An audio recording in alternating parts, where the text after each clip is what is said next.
자, 오늘 에베네셀의 하나님, 에베네셀의 하나님 이런 제목입니다. 여기까지 인도하셨다, 오늘까지 인도하셨다 이런 얘기죠. 오늘 우리는 6월의 마지막 주일을 맞아서 하나님께 주시는 귀한 말씀을 함께 나눌 때 오늘 본문이 이스라엘의 그 나라가 블레셋의 압제를 받고 있을 때의 얘기입니다. 이스라엘은 그 당시에도 하나님의 백성이었습니다. 그러나 하나님의 백성답게 살지 못했습니다.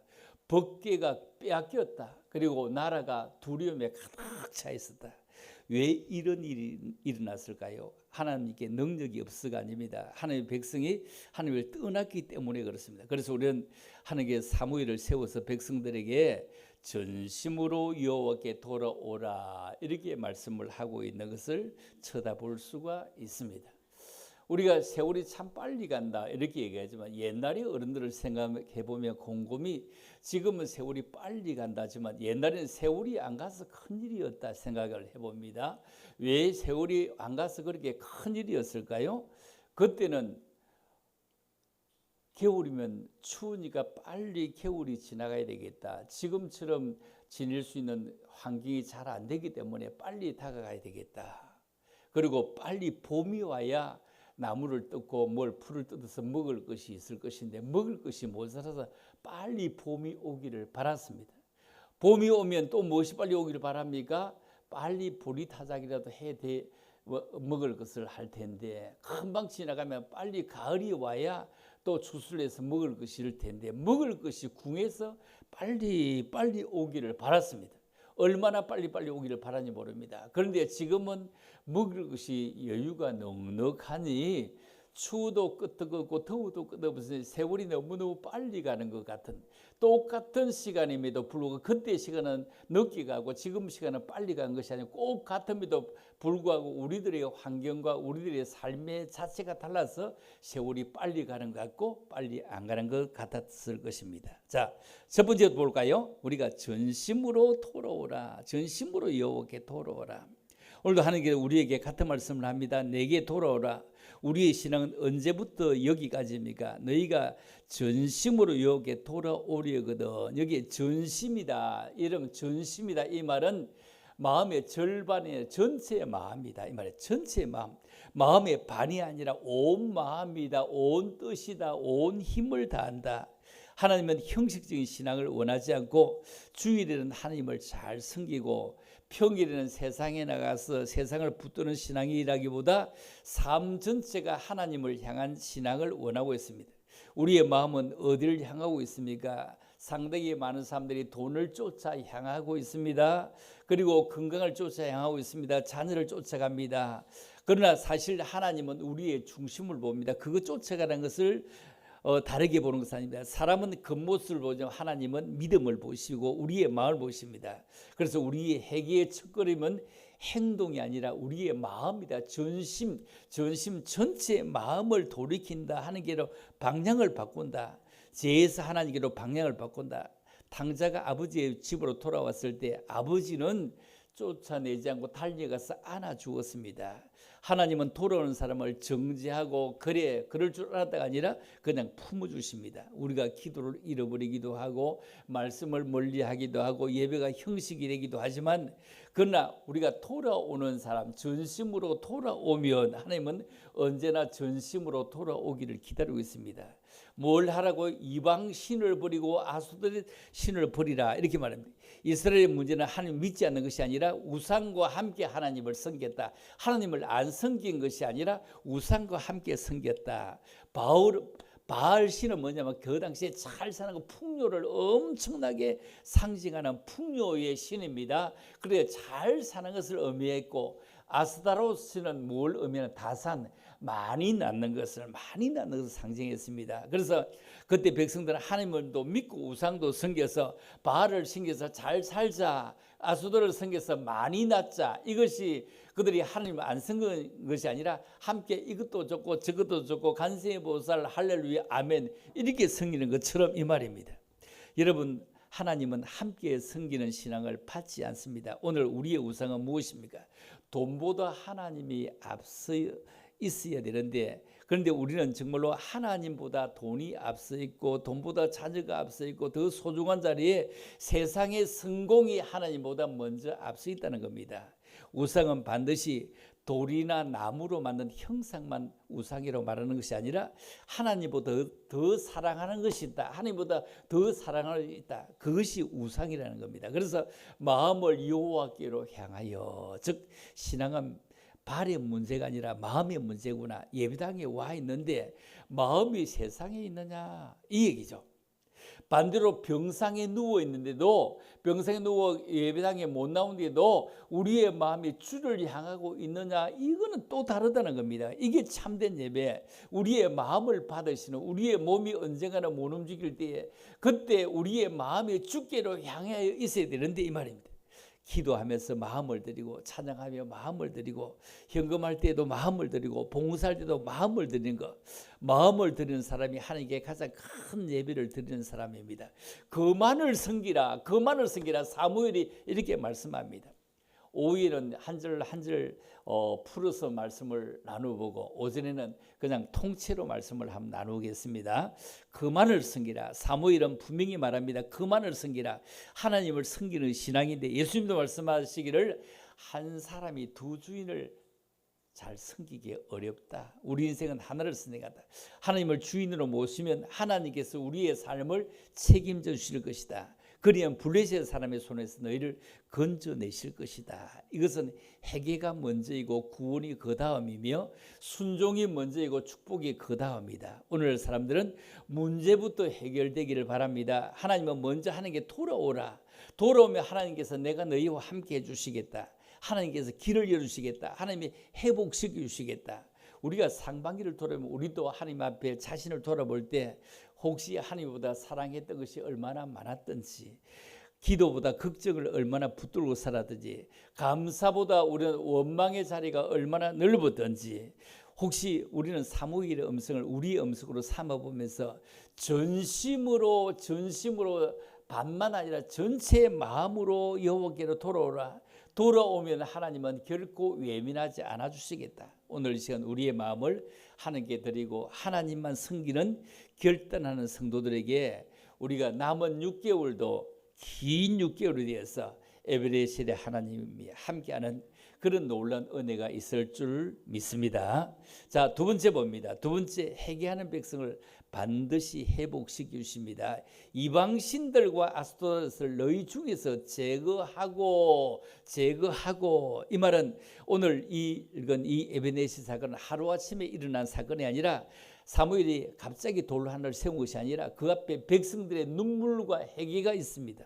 성경을 자세히 볼 때 하나님께서는 먼저 백성들의 마음을 바꾸었습니다.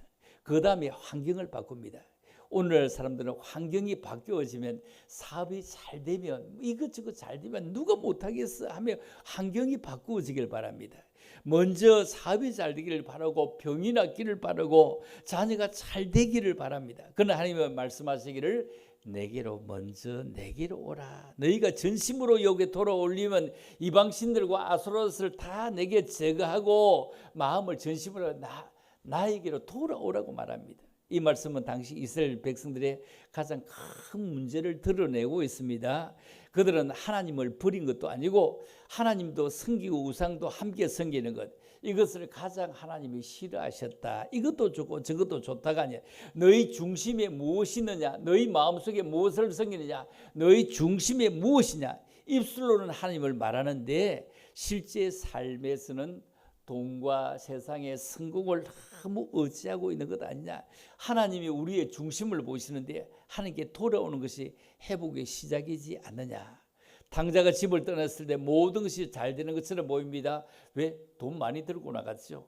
친구도 많지요. 즐거움도 있지요. 그러나 하나님 없는 행복이 그렇게 오래가지 않았습니다.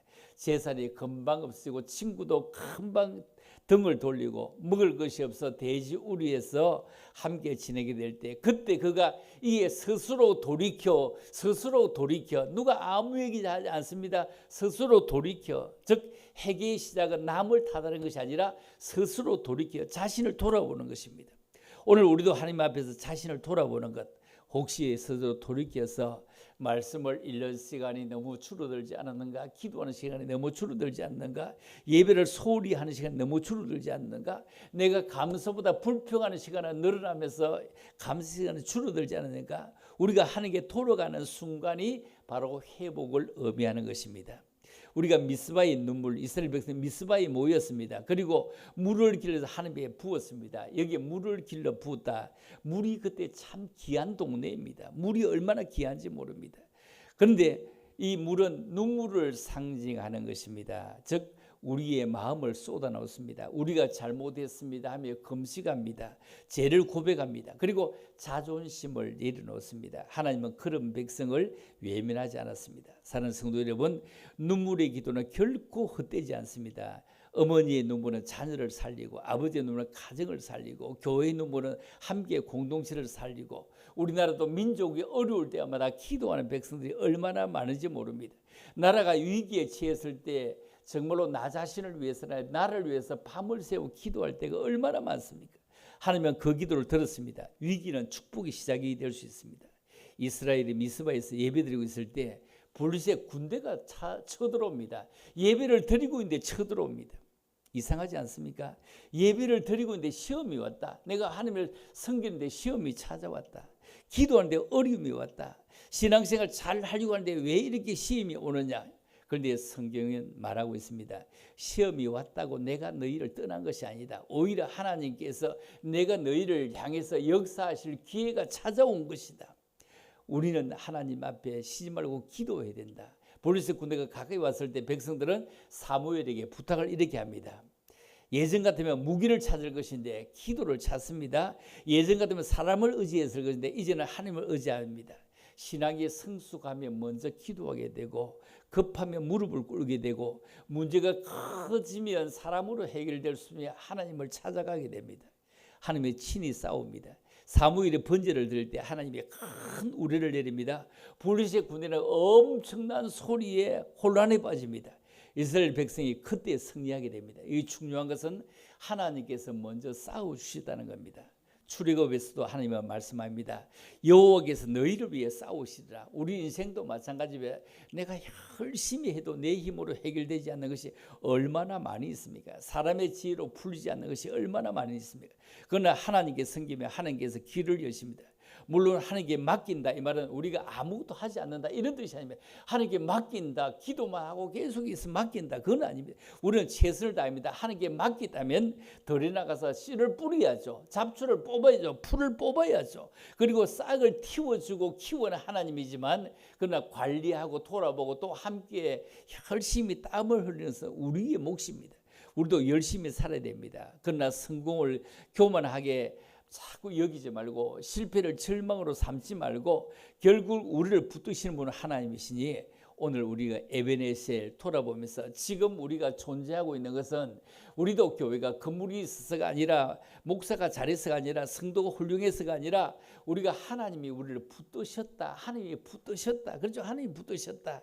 우리가 어려운 시절도 얼마나 많이 있고, 눈물의 시절도 얼마나 많이 있고, 경제적으로 힘들 때도 얼마나 많이 있었는데도, 그럼에도 하나님께 붙드셔서 오늘 예배를 드릴 수 있고 주님 앞에 나올 수 있다. 그러므로 우리는 교회를 사랑하고 예배를 소중히 여기고 기도를 놓지 말고, 하나님께 지금까지 우리를 지켜주시듯이 앞으로도 지켜주실 것입니다.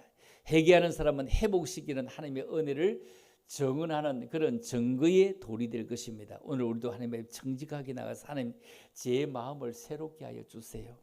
우리가 이런 기도를 드릴 때 우리의 삶과 가정, 그리고 교회에 다시 에베네셀의 은혜를 허락하게 될 것입니다. 사무엘의 돌을 취하여서 미소와 센사에 세워 이르되, 여호와께서 우리를 여기까지 도우셨다, 지금까지 함께 하시다. 이걸 우리는 에베네셀이라. 자, 세 번째 봅니다. 감사하는 사람은 하나님의 은혜를 계속 경험하게 됩니다. 사랑하는 성도 여러분, 사무엘은 승리한 데에 가장 먼저 하나님께 감사를 올립니다. 우리가 흔히 잘 되고 나면 자기의 실력을 자랑하죠. 그래서 자기의 실력을 자랑합니다.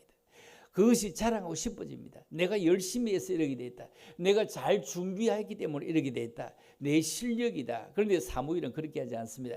이 모든 영광을 하나님께 돌립니다. 하나님이 함께 하셨다.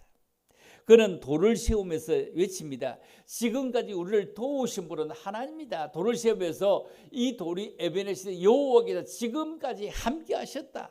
함께하셨다.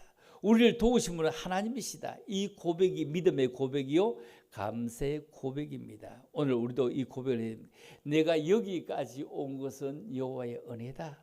하나님의 은혜다. 감사는 믿음의 표현이고 감사는 단순히 예의가 아니라 감사는 하나님을 신뢰하는 믿음의 표시입니다. 감사하는 사람은 환경보다 하나님을 먼저 쳐다봅니다. 감사하는 사람, 불평하는 사람은 하나님보다 환경을 쳐다보기 때문에 하나님이 보이지 않습니다. 같은 비를 맞을 때 농부는 엄청나게 감사합니다. 오늘 또 비가 오네요. 이 비를 뭐라고 단비라고 하면 단비를 주신다고 합니다. 그런데 여행을 떠나려고 하는 사람은 재수 오물렀다 이러는 겁니다. 같은 비가 오는데도 그렇게 다를 수밖에 없는 것처럼 환경이 똑같은데 내 생활이 다르기 때문입니다. 내 마음이 다르기 때문에 우리의 믿음도 마찬가지입니다. 감사는 상황이 좋아서 하는 것이 아니라 하나님이 선하시기 때문에 하는 것입니다. 10명의 나비 환자를 신약성경에 보면 우리가 보여주고 있습니다. 주님께서 10명을 한꺼번에 다 고쳐줍니다.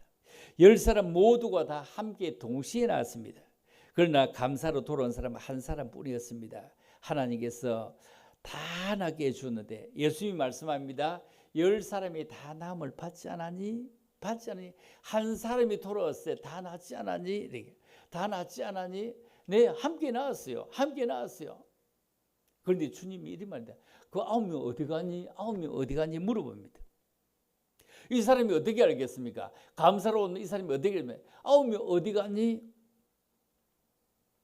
바쁘게 자기 집으로 자랑하러 갔을 것입니다. 증명하러 갔을 나 다 나왔다고, 나 이제 집에 들어와 살 수 있다고, 나 직장 다닐 수 있다고 다 이렇게 했을 것입니다. 그러나 고마움이 몰랐던 것은 아니죠. 고마웠죠. 야, 예수님이 진짜 고맙죠. 빨리 집에 가서 엄마에게 보고하고 아빠에게 보고하고 형제들을 만나고 밥 한 그릇 먹고 또 예수님 찾아와야지. 그런데 선우가 달랐던 것입니다. 9명은 어디 갔느냐, 어디 갔느냐, 어디 갔느냐. 이 말씀은 지금도 우리에게 들려옵니다. 우리는 하나님께 받은 것이 너무 많습니다. 생명도 받았고 구원도 받았고 가정도 받았고 교회도 받았고 우리가 우리의 형제 자매도 받았고 우리 함께하는 식구들도 받았던 것입니다. 받은 것이 얼마나 많은지 몰라요. 너무너무 많은데 그 9사람처럼 은혜를 받았는데 받은 것이 이렇게 많은데 감사를 잊어버리고 나중에 해야지 순서를 바꾸고 살아가지는 않습니까? 여러분, 감사가 기적을 부릅니다. 성경을 보면 감사하는 것보다 하나님의 역사가 얼마나 많이 나타났습니까? 오병이의 기적을 행하시기 전에 주님은 하늘을 우러러 축사하셨다. 감사 기도하셨다. 감사 기도해. 여러분, 떡도 적고 물고기도 적고 너무 적은데 하늘을 우러러 너무 감사 기도하셨습니다. 그때 기적이 일어났습니다. 우리는 부족한 것만 쳐다보니 감사가 나오지 않고 불평이 나오고 부족한 것만 쳐다보니 정말로 원망이 나오고 부족한 것 쳐다보니 한숨이 나오는 것입니다. 그런데 주님은 작은 것을 쳐다보면서 먼저 하늘으로 감사기도 해. 이것이 있게 하심을 감사합니다. 이 작은 것 있게 하심을 감사합니다. 콩 한 쪽을 가지고 동네 사람이 나눈다 이런 얘기가 옛날에 있었는데 지금 이런 속담은 지금 없습니다. 없습니다. 왜? 상황이 변해서 뭐 그런 거 이해하기도 힘들고 아무도 모릅니다. 그런데 주님은 하늘을 우러 축사하시면서 이것 주시니 감사합니다. 이것을 있게 하시니 감사합니다. 물론 무에수유를 하시는 그분이 못할 일이 없습니다. 말씀으로 하시는데 그래도 불구하고 그것을 보고 축사하시면서 나누어 주라, 나누어 주라. 아무리 나누어 줘도 모자라지 않았습니다. 너무 많습니다. 너무 많습니다. 여기저기서 너무 많습니다. 그만요, 그만요 했습니다. 그만요, 그만요 했습니다. 우리가 인생을 마치고 갈 때 주변 사람이 보고 참 인생 그렇게 살아서 너무 불쌍하게 살았다. 진짜 한번 먹어보도 못하고 입어보도 못하고 벌벌 떨다가 저거 뭐 누구 좋은 일 하려고 벌벌 떨다가 갔다. 이런 사람이 있고 어떤 사람은 참 인생 반듯하게 잘 살아갔다. 가고 싶은 거 먹고 싶은 거 먹어보고 인생을 반듯하게 살아갔다. 이렇게 말할 수가 있고, 신앙 안에서 참으로 믿음으로 살려고 애썼다. 진짜 애썼다. 와, 어떻게 그렇게 믿음으로 바르게 살아가고 애썼을까? 그런 본을 남기고 싶은 사람이 있을 것입니다. 세상적으로도 본이 되는 사람이 있고 교회적으로 신앙 안에도 본이 되는 사람이 있을 것입니다. 여러분, 감사하는 사람은 하나님께서 맡기고 싶은 사람, 감사하는 가정에는 웃음이 있는 가정, 감사하는 교회는 은혜가 있는 교회, 감사하는 성도에는 평안이 있는 아름다운 모습입니다. 우리가 6월을 돌아보면서 사는 성도 여러분, 오늘 6월 마지막 주간에 병상에 누워있다가 다시 건강을 회복했다면 와, 진짜 건강한 것이 얼마나 좋은지 모르겠구나. 직장을 다닐 수 있게 했다면 직장을 다닐 수 있는 것이 얼마나 감사한지 모르겠구나. 무사히 학교를 다닐 수 있다면 이것이 얼마나 감사한지 모르겠구나. 농사를 시작하며 모내기를 잘 마치게 했다면 비록 현재 더운데 어려움이 있지만 가을에 추수할 곳이 있겠구나. 여러분, 감사는 큰 일이 있을 때만 드리는 것이 아니라 평범한 하루하루가 감사의 선물입니다. 오늘도 숨을 쉬고 오늘도 예배를 드리고 오늘도 말씀을 들을 수 있는 것이 큰 은혜입니다. 불평은 우리에게 믿음을 약하게 합니다. 이스라엘 백성 광야에서 하나님의 기적을 수도 없이 경험했습니다. 홍해를 건너지 않습니까? 마나를 먹으며 살지 않습니까? 반석에서 물을 마시잖아요. 그럼에도 불구하고 계속 불평합니다. 불평은 그들의 믿음을 약하게 만들었습니다. 그리고 약속의 땅에 들어가지 못하게 만들었습니다. 반대로 믿음은 감사의 자랍니다. 사도 바로 말합니다. 범사에 감사라. 범사에 감사라. 범사, 이 말은 감사는 형편이 좋아질 때까지 기다리라, 이것이 아니라 형편 속에서도 하나님을 신뢰하고 드리는 고백, 어떤 형편에 어떤 조건에서도 교회가 감사하면, 서로가 감사하면 시험이 줄어듭니다.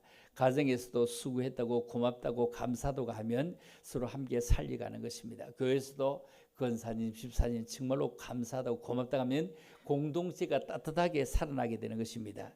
감사는 사람의 마음을 열고 사랑을 자라게 하는 물주름과 같은 것입니다. 사랑하는 성도 여러분, 오늘 사무엘은 돌을 세웠습니다. 우리의 마음속에도 돌을 세우는데 무슨 돌을 세우자? 에베네셀을, 지금까지 인도하신 하나님의 돌, 정말로 고마움의 돌, 지금까지 함께 하셨다. 그 감사가 오늘이 있고 그 감사가 내일도 인도하실 것이고 그 감사가 소망이 될 것이다. 우리 모두가 열심히 살아왔는데, 남은 세월도 열심히 살았는데 그 돌이 아름답게 세워질 수 있도록. 자, 네 번째입니다. 하나님이 여기까지만이 아니라 앞으로 도우시는 하나님입니다. 자, 여기까지 인도하셨다. 여기가 생각해 보면, 여기까지 인도하시다 생각하면 참 곤란한 거죠.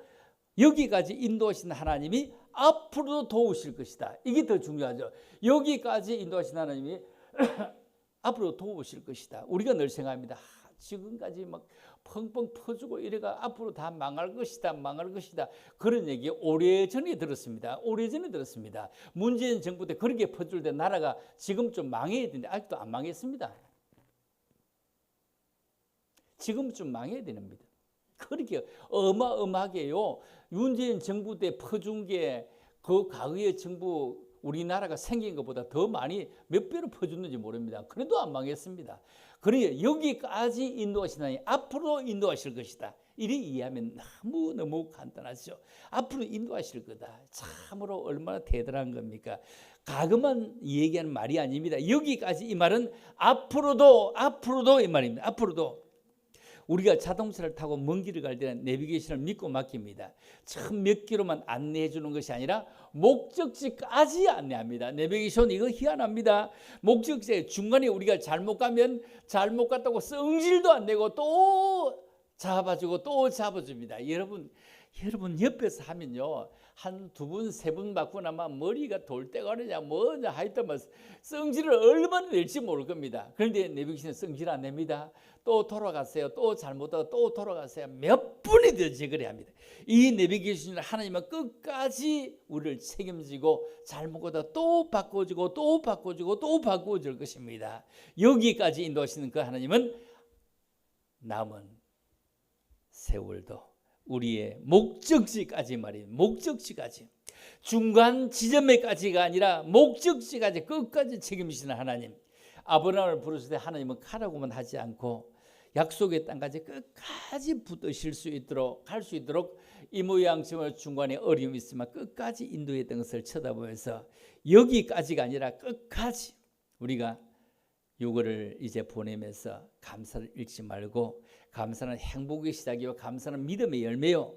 아침에 눈을 뜨면서 하나님께 감사합니다 고백을 하고 작은 일에도 감사, 하나님께 더 큰 은혜를 줍니다. 기도를 쉬지 말고. 사무엘은 기도의 사람이었습니다. 이스라엘이 위기에 처했을 때 그는 무기를 들기보다 먼저 하나님께 제단을 쌓지 않았습니까?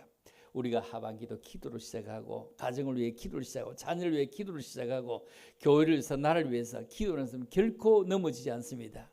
그리고 말씀을 붙들고 살아갑시다. 시편 기자는 말씀이 내 발의 등이요 내 길의 빛이라고 했던 것이 어두운 밤에 작은 등불 하나가 엄청나게 큰 빛이 되죠. 여러분 핸드폰의 그 빛이 얼마나 도움이 되겠습니까?